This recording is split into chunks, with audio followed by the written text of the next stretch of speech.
Inauguration week, we made it. Donald Trump is now the president, and I am here to talk to you all about how this may or may not affect the real estate world, the market as we know it, especially here in Denver.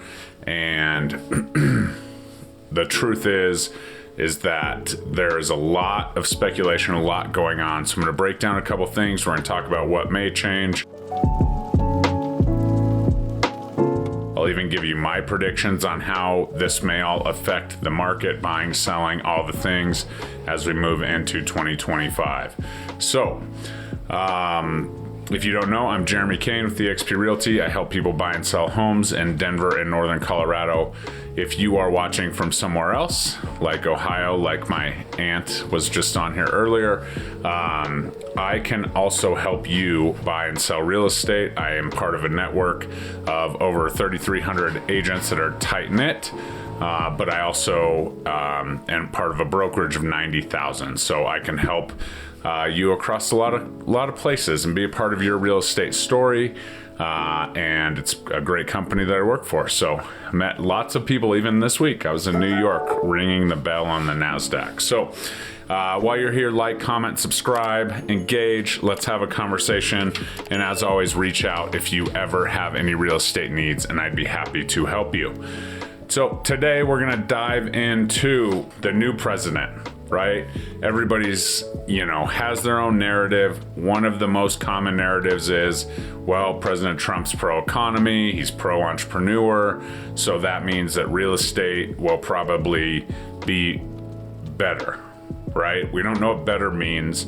The truth is the economy has reacted since President Trump was elected. If you've watched anything about Bitcoin, that stuff's crazy. So, but the stocks are celebrating. Typically, when stocks are higher, bonds are not as desirable. So the money's in the stock market instead of the bond market. And typically that means that interest rates are going to be higher. Mortgage interest rates are tied to the bond market. And so people immediately think, well, that's bad for real estate. If interest rates are high, we've been so focused on high interest rates, and we obviously had the honeymoon phase of 3.5% interest rates. And the truth is that's just not sustainable. It's actually not good for our economy. But part of the reason that they were that low was because the economy was so affected, especially by COVID and all the things. And so there was stimulus happening, and the government was buying mortgage-backed securities, and all of this plays a role in our interest rates. The truth is that a healthy economy truly is better for the real estate market because more people have more money, right? The Bitcoin millionaires should be coming to our real estate market, diversifying their investment and all the things. But unfortunately, Bitcoin especially, they love making money, right? They're almost addicted to that piece. But hopefully they'll bring some of that over. But ultimately, if the economy is better, the real estate market usually, does well. Not because of interest rates, but because there's more money in the market. There's more people out there willing to risk and take the things. So essentially, that's kind of where we're at. If we define our real estate market by our interest rates, it's not going to be better. It's not going to be more affordable. It's not going to happen for quite some time. And we probably will never see interest rates as low as we saw them at their extreme lowest, which we kind of have in our recent memory for comparison. So let's move a little bit past the interest rates at tax policies. Obviously, there's been a ton in the news about tariffs and all the things. And the truth is that tax policies, when it comes to real estate, we really need to focus on the 1031 exchange law and the tax write-off for mortgage interest. Those are the two things that could come into play. We continue to keep pushing this budget can down the road and the federal budget and all the things. And, that's when they shut the government down and then stay up for 2 days, and then they just delay it longer and longer, not solving the problem of the national debt rising and rising. One of the things I saw in New York was actually the ticker of the national debt increasing by the millisecond, which was interesting. But we need to kind of focus on these things.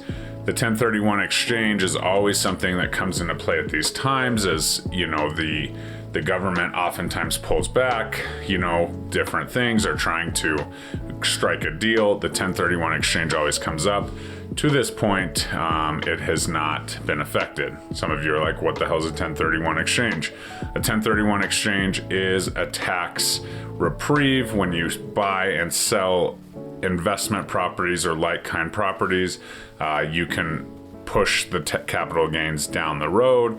And as of right now, if you push them all the way until you passed away, then your heirs would have the step-up basis and be able to, have some tax benefits for that.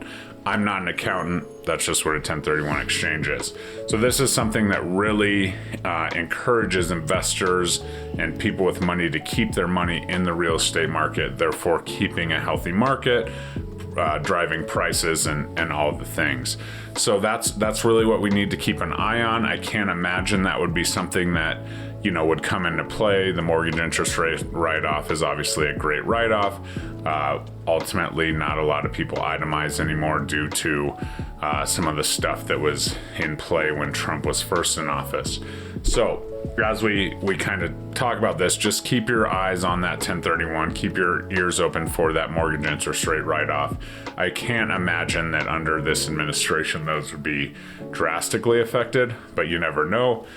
We could have extreme benefits if we go full-on tariffs, get rid of income taxes and all the things that were kind of floated as ideas, not necessarily promises. But that could all, be affected. So make sure that if you do hear of any of this or whatever, check back in. I'll kind of keep you updated if that stuff is going on, as it'll be major news. But always check in with your tax accountant to make sure that you are doing everything you can to maximize your income and not pay extra taxes, because we definitely don't need to be paying extra taxes. So regulatory changes, a lot of those have to do with the environment and things like that. Hot topic with the LA fires and things like that is the building regulations. California is obviously known for having really strict building regulations. Will the federal government get involved there, or will some of that lax as they grow that? These are all things to kind of keep your eye on. Typically, Trump especially has been less regulation, but as we move forward and we're actually implementing these policies and the things that are high on the list and how are we going to pay for these things and those kind of things, some of this stuff will come into play with the regulations and all of that. Obviously, the energy crisis and all the things, looks like we will go back to some of the Trump era energy policies as we go, kind of this fun game that we're playing here now with, signing executive orders and all of the things.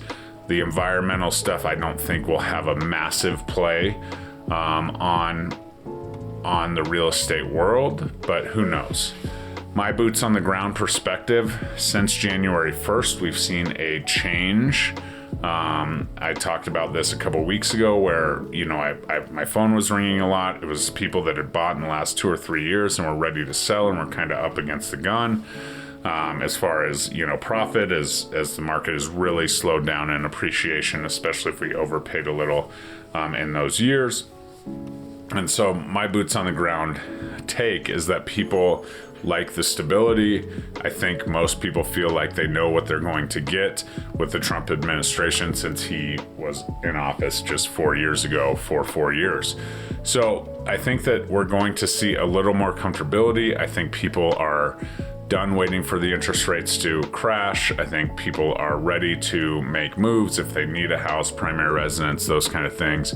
I think they're going to jump in.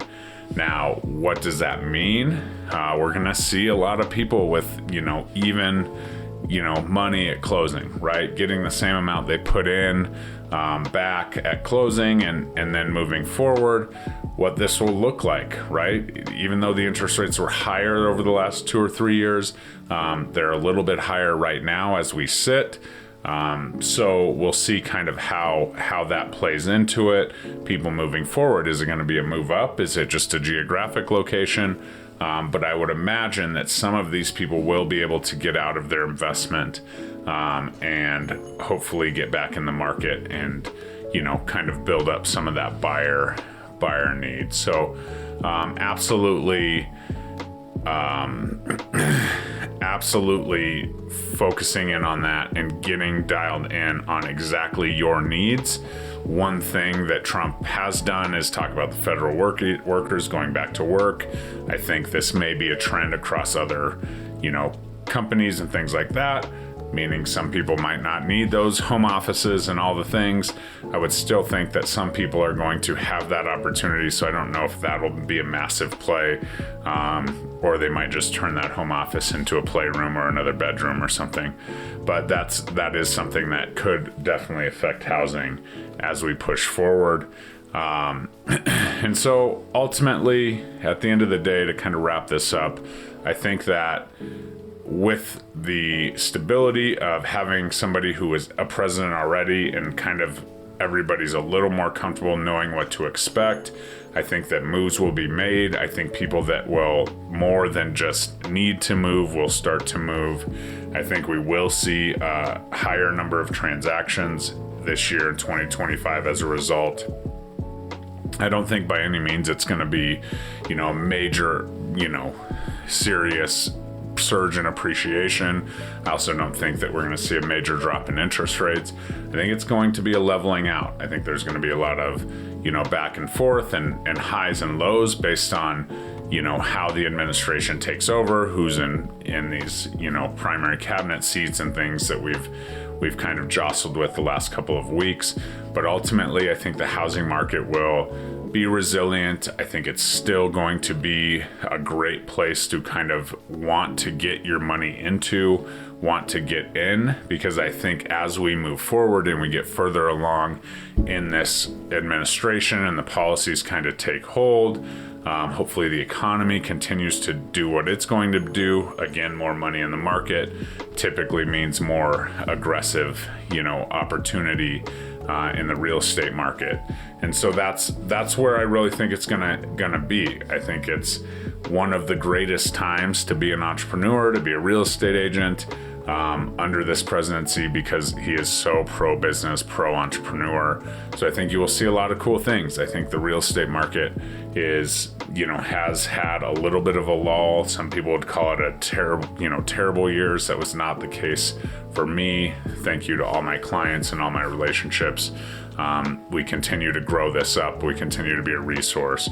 Ultimately, I'm going to tell you right now, the President of the United States does not affect you individually as a homeowner until you start to hear some of these things, 1031 exchanges and things disappearing, which I don't think that they will do under this administration. So as always, reach out to me. Let's have a consultation. Let's discuss your specific situation, because at the end of the day, that's really all that matters. Me helping you get into a situation where you can, be in your first home or buy your first investment property, but ultimately secure that wealth that I have been able to do through this wonderful investment strategy called real estate. So hope you enjoyed this. Like, comment, subscribe. It's all going to be okay. Next week's just another week. We have entered President Trump's second term, and we will see how it plays out. Have a good night. Bye-bye.